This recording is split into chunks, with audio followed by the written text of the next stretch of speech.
ውድ ቻናላችን ቤተሰቦች እንኳን ወደ ቻናላችን በደህና መጣችሁ። አሁን በተጠናቀቀው ጨዋታ ቼልሲ ኖቲንግሃም ፎረስትን 3-0 በሆነ ውጤት ማሸነፍ ችሏል።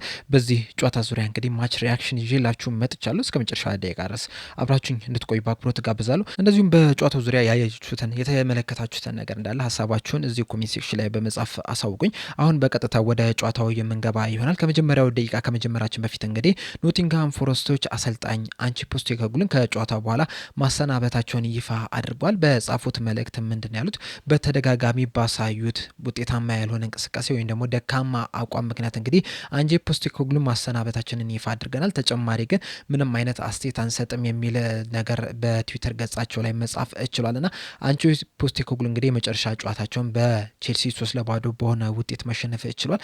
አሰልጣኙ እንግዲህ ኖቲንግሃም ፎረስትን ይዘው 8 ጨዋታዎችን ማድረግ ችለው ነበረ። ነገር ግን 8ቱንም ጨዋታዎች ማሸነፍ አልቻሉም። ይህም እንግዲህ በኖቲንግሃም ፎረስት ታሪክ የመጀመሪያው ሆኗል። ያለፉትን 7 ተከታታይ ጨዋታ እንግዲህ በተሸነፉበት ሰዓት ከ100 ዓመት በኋላ ነበረ 7 ጨዋታዎችን በተከታታይ የተሸነፉት ወይም ደግሞ አዲስ አሰልጣኝ ከተቀጠረ በኋላ እንደዚህ ተከታታይ ጨዋታዎችን ምንም አይነት ውጤት ሳያስመዘግቡ እንግዲህ የተሸነፉት ለመጀመሪያ ጊዜ ነው በኖቲንግሃም ፎረስት ታሪክና በዚህ ምክንያትም እንግዲህ አሰልጣኙ ሊባረሩ ችሏል። ነገር ግን በዚህ ጨዋታ ላይ እንግዲህ ኖቲንግሃም ፎረስቶች ሙሉ ለሙሉ መጥፎ ነበሩ ማለት አንችልም። በተለይ ደግሞ ፈርስት ሃፍ ላይ የተሻለ መንቀሳቀስ ችለው ነበረ። በተለይ ደግሞ ያለፈው ሲዝን ከዛ በፊትም ከምናውቃቸው ነው የኖቲንግሃም ፎረስት አጫዋት እንግዲህ ለወጥ ብሎ ነበረ ዛሬ መግባት የቻሉት። በተለይ ደግሞ በኑኖ ስፒሪቶ ሳንቶስ ስር እንግዲህ ኖቲንግሃም ፎረስቶች ጥቅጥቅ ብለው የሚከላከሉ ከዛ በኋላ ደግሞ በካውንተር አታክ ለማጥቃት የሚሞክሩ ቡድኖች ነው የነበሩት። በዛሬው ጨዋታ ላይ ግን ከመጀመሪያው ደቂቃ ጀምሮ ማለት እንችላለን ለማጥቃት ነበር ሲጫወቱ የነበሩት። በተለይ የመጀመሪያው አጋማሽ ላይ እንግዲህ ከ8ኛው ደቂቃ በኋላ ኖቲንግሃም ፎረስቶች እስከ 30ኛው ደቂቃ ድረስ እንግዲህ በጣም ምርጥ የሚባል እንቅስቃሴን ማድረግ ችለው ነበረ። በተደጋጋሚ ኳሶችን ሲያገኙ ነበረ። በተደጋጋሚ እድሎችን ሲያገኙ ነበረ። ምናልባትም እንግዲህ ፈርስት ሃፍ ላይ ያገኟቸውን አጋጣሚዎች ቢጠቀሙ ኖሮ ኖቲንግሃም ፎረስቶች እንግዲህ ፈርስት ሃፉን 2-0 ወይም 3-0 እየመሩ መውጣት የሚችሉባቸውን ቻንሶች አግኝተው ነበረ። ቼልሲዎች እንግዲህ የተረጋጋ ቼልሲ አይደለም የነበሩት። በተለይ የመጀመሪያዎቹን 5 ደቂቃ ለማጥቃት ሞክረው ነበረ ቼልሲዎች። ከዛ በኋላ ግን ኖቲንግሃም ፎረስቶች ግን ወደ ጨዋታው በመግባት እንግዲህ የተሻለ እንቅስቃሴን ማሳየት ችለው ነበረ። በጣም ወደፊት ሲሄዱ ነበረ። በጣም እድሎችን ሲያገኙ ነው የነበሩት። ቼልሲዎች ደግሞ በአንጻራቸው እንግዲህ ሲሳሳቱ መመልከት ችለናል። በተለይ ደግሞ ዛሬ ይዞት የገቡትን አሰላለፍ ስንመለከት እንግዲህ ካይሴዶም አልነበረም፣ እንደዚሁም ደግሞ ኤንዞ ፈርናንዴዝም በዚህ ቡድን ውስጥ አልነበሩም። መሀል ላይ ይዞት የገቡት አሰላለፍ እንግዲህ ላቪያንና ጉስቶን ነበረ ሲጠቀሙባቸው የነበሩት። እነዚህ ተጫዋቾች ደግሞ መሀል ላይ ቼልሲዎች እንዲረጋጉ ማድረግ አልቻሉም፣ ሲሳሳቱ ነበረ። በተደጋጋሚ ኳሶች ሲነጠቁ ነው የነበሩትና ኖቲንግሃም ፎረስቶች እንግዲህ በተደጋጋሚ ወደፊት መሄድ ችለው ነበረ። ነገር ግን ደግሞ ውሳኔያቸው ላይ በጣም ተቸግረው ተመልክተናል። እንደዚሁም ደግሞ በቀጥታ ወደ ጎል መምታት ሲገባቸው ሳይመቱ ማቀበል ሲገባቸው ሳያቀብሉ ቀርተው እንግዲህ ምንም ጎል ሳያስቆጥሩ 0-0 መውጣት ችለዋል ፈርስት ሃፍ ላይ። ሰከንድ ሃፍ ላይ ደግሞ የተሻለ ቼልሲን መመልከት ችለናል። ፈርስት ሃፍ ላይ እንግዲህ ቅድም እንዳልኳችሁ ቼልሲዎች ያን ያህል ጥሩ አይደለም የነበሩት። በእርግጥ ከ35ኛው ደቂቃ በኋላ ኳሱን መቆጣጠር ችለው ነበር። ነገር ግን ደግሞ ያን ያህል አመርቂ የሚባል ወደፊት አካሄድን አልተመለከትንም ከቼልሲ።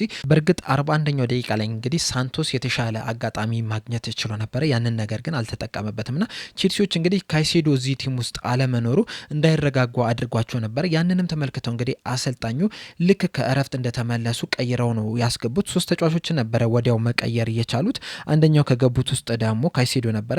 ከዛ በኋላ ጊትንስና ጉሌ የተባሉ ተጫዋቾች እንግዲህ በልክ ከእረፍት እንደተመለሱ ተቀይረው መግባት ችሏል። ልክ ተቀይረው እንደገቡ እንግዲህ ቼልሲዎች በጣም ፈጣን በሆነ መንገድ ነበረ ጨዋታውን መጀመር የቻሉት። ከዛ በኋላ እንግዲህ ከእረፍት እንደተመለሱ 3 ደቂቃ ብቻ ነበረ የፈጀባቸው የመጀመሪያ ግባቸውን ለማስቆጠር። 48ኛው ደቂቃ ላይ የመጀመሪያ ግባቸውን አስቆጠሩ። ከዛ በኋላ ደግሞ 51ኛው ደቂቃ ላይ ደግሞ ሁለተኛ ግባቸውን ከቆመ ኳስ ነበረ ማስቆጠር የቻሉት። ከዛ እንግዲህ በተደጋጋሚ ሲያጠቋቸው ነበረ። እንደዛም ቢሆን ግን ኖቲንግሃም ፎረስቶች ተደጋጋሚ ቻንስ ማግኘት ችለው ነበረ። በተለይ ደግሞ 70ኛው ደቂቃ ላይ እንግዲህ ጄሱስ የተባለው ተጫዋች የሞከራትና አንግል የገጨበት ኳስ እንግዲህ ምናልባትም ወደ ጎል መቆየር የሚችልበት ሁኔታ ነበረ። እንደዚሁም ደግሞ ዊሊያምስ ማግኘት ችሎ ነበረ። ሳንጋራም እንደዚሁ ማግኘት ችሎ ነበረ ቻንሶችን። ነገር ግን እነዚህን ቻንሶች አለመጠቀማቸው እንግዲህ በዚህ ጨዋታ ላይ ምንም አይነት ጎል ሳያስቆጥሩ እንዲወጡ አድርጓቸዋል። ከዛ በኋላም እንግዲህ ቼልሲዎች በተደጋጋሚ በማጥቀት 83ኛው ደቂቃ ላይ ሪሲ ጄምስ ባስቆጠራት ግብ እንግዲህ ቼልሲዎች 3-0 አሸንፈው እንዲወጡ አድርጓል። ሪሲ ጄምስ እንግዲህ በዛሬው ዕለት ለቼልሲ 200ኛ ጨዋታውን ማድረግ ችሏል። እናም በ200ኛው ጨዋታ ላይ እንግዲህ ጎል ማስቆጠሩ ለሱ በጣም ልዩ ቀን እንዲሆንለት አድርጎታል። ምርጥም የሚባልም ጨዋታን ማድረግ የቻለ ተጫዋች ሆኗል። ሌላ ግን በዚህ ጨዋታ ላይ እንግዲህ አንድ ማንሳት ያለብን ነገር ቢኖር ምንድነው ዛሬም ከቼልሲ አንድ ተጫዋች በቀይ ካርድ ወጥቶባቸዋል። ይህም ተጫዋች እንግዲህ ጉስቶ ነው። በሁለት ቢጫ ካርድ 86ኛው ደቂቃ ላይ እንግዲህ በቀይ ካርድ ሊወጣ ይችላል። በዘንድሮ ሲዝን እንግዲህ 11 ጨዋታዎችን ማድረግ ይችላል ቼልሲዎች። በእነዚህ 11 ጨዋታዎችም እንግዲህ አራተኛው ቀይ ካርድ ማግኘት ይችላልና ይህ እንግዲህ በቼልሲ ቤት ውስጥ ምንድነው ያለው ችግር የሚል ጥያቄ ሊያስነሳ ይችላል። የመሪ ችግር ነው እንደዚሁም ደግሞ ወጣትም ስለሆኑ ነው ወይ የሚለው ነገር እንግዲህ በደንብ መመልከት ያለብን ነገር ይመስለኛል። ምክንያቱም እንግዲህ ልምድ ካላችሁም ልምድ ከሌላችሁም ነው በቀይ ካርድ እየወጡ የሚገኙት። እንደዚሁም ደግሞ ከዛ በኋላም እንግዲህ ሌላ ቢጫ ካርድ ያገኙበት ተጫዋቾችም አሉ ሲያባክኑ ማለት ነው።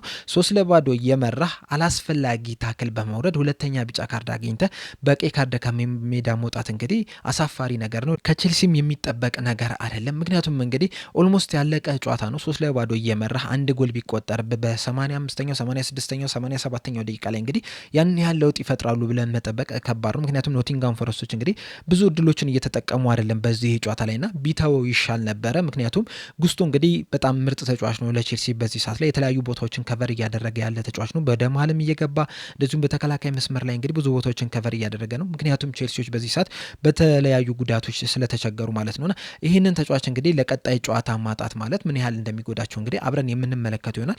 ነገር ግን እነዚህ ነገሮች ላይ ግን ትልቅ መፍትሄ መፍጠር ያለባቸው ይመስለኛልና በዛሬው ጨዋታ ላይ እንግዲህ ኖቲንጋም ፎረስቶች የሚገባቸውን ነጥብ አግኝተዋል ብዬ አላስብም። ምክንያቱም በተደጋጋሚ ባገኟቸው አጋጣሚዎች ቢጠቀሙ ኖሮ ምናልባትም ከዚህ ጨዋታ አንድ ነጥብ ቢያንስ ይዘው መውጣት የሚችሉበት እድል ነበራቸው።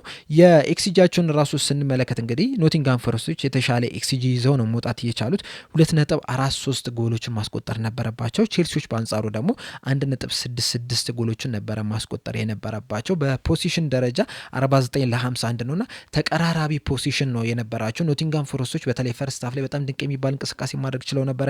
ሰከንድ ሃፍ ላይ እንግዲህ በተለያዩ አጋጣሚዎች ኳሱን ተቆጣጥረው ሲጫወቱ ነበር። በተለይ ደግሞ ሁለተኛው ጎል ከተቆጠረባቸው በኋላ እንግዲህ እስከ ሶስተኛዋ ጎል ድረስ በጣም በሰፊ ሁኔታ ኖቲንጋም ፎረስቶች ነበረው ጨዋታውን በልጠው የነበሩት። ነገር ግን ጨዋታ መብለጥ ጎል ማስቆጠር አይሆንም። ጎል ማስቆጠር የሚችሉባቸውን አጋጣሚዎች አለመጠቀማቸው እንግዲህ ዛሬ ዋጋ አስከፍሏቸዋል። በጣም ምርጥ የሚባሉ ቻንሶችን አግኝተው ነበረ። ነገር ግን ያንን ባለመጠቀማቸው ተሸንፈው ወጥተዋል። ለቼልሲ እንግዲህ በጣም ትልቅ እድል ነው። በትናንትናው ዕለት እንግዲህ ለመጥቀስ እንደሞከርኩት ቼልሲዎች ይህንን ጨዋታ ካሸነፉ ከአርሰናል ጋር ያላቸውን የነጥብ ልዩነት ማጥበብ የሚችሉበት ሁኔታ ነው የሚፈጠረውና አሁንም ያንን ማድረግ ችሏል። በ8 ጨዋታዎች እንግዲህ 14 ነጥቦችን በመሰብሰብ 6ኛ ደረጃ ላይ ተቀምጧል።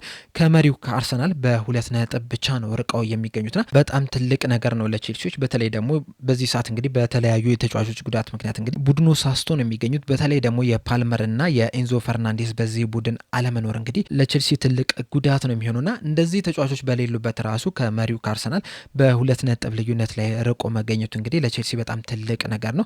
ከዚህ በኋላም እንግዲህ ቼልሲዎች በዚህ ሞራል ተነሳስተው እንግዲህ ቀጣይ ጨዋታዎችን በማሸነፍ ይበልጥ ወደ መሪው የሚቀርብበት ሁኔታ ሊፈጠር ይችላል። በቀጣይ እንግዲህ አያክስን ነው በሻምፒየንስ ሊግ የሚያገኙት። ከዛ በኋላ ሰንደርላንድን በፕሪሚየር ሊጉ በስታንፎርድ ብሪጅ የሚያገኙናል።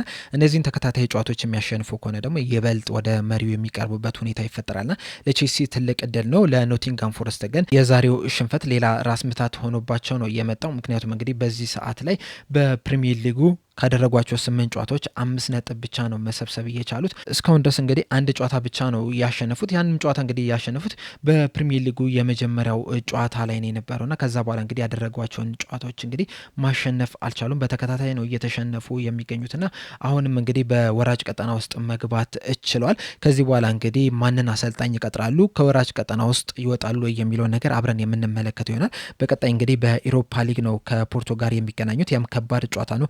ከዛ በኋላ በፕሪሚየር ሊጉ ደግሞ በርንሞዝን የሚያገኙ ይሆናል። ከበርንሞዝ በኋላ ማንቸስተር ዩናይትድን ነው የሚያገኙትና ተከታታይ በጣም ከባድ ጨዋታዎች ናቸው ከፊታቸው ያሉት። ምናልባት እንግዲህ ለኖቲንጋም ፎረስት አሪፍ የነበረው በዚህ በኢንተርናሽናል ብሬክ ወቅት አሰልጣኝ ቀይረው ቢሆን ኖሮ የተሻለ ነበር ብዬ ነው የማስበው። ነገር ግን አንጂ ፖስቴኮግሉ እንግዲህ አሁን ተባረዋል። በጣም አስከፊ የሚባል ቆይታ ነበረ በኖቲንጋም ፎረስት ማድረግ የቻሉት። ከ8 ጨዋታዎች ምንም ጨዋታ ሳያሸንፉ እንግዲህ በዛሬው እለት ከቼልሲ ጋር ከተደረገው ጨዋታ በኋላ እንግዲህ ሊሰናበቱ ይችላል። በዚህ ስንብት ዙሪያ እንግዲህ ያላችሁን ሀሳብ እንዳለ እዚሁ ኮሜንት ሴክሽን ላይ በመጻፍ አሳውቁኝ። በቀጣይ በሌላ እስከምንገናኝ ድረስ ሰብስክራይብ፣ ላይክ፣ ሼር ማድረግ እንዳትረሱ። ቸር ያቆየን።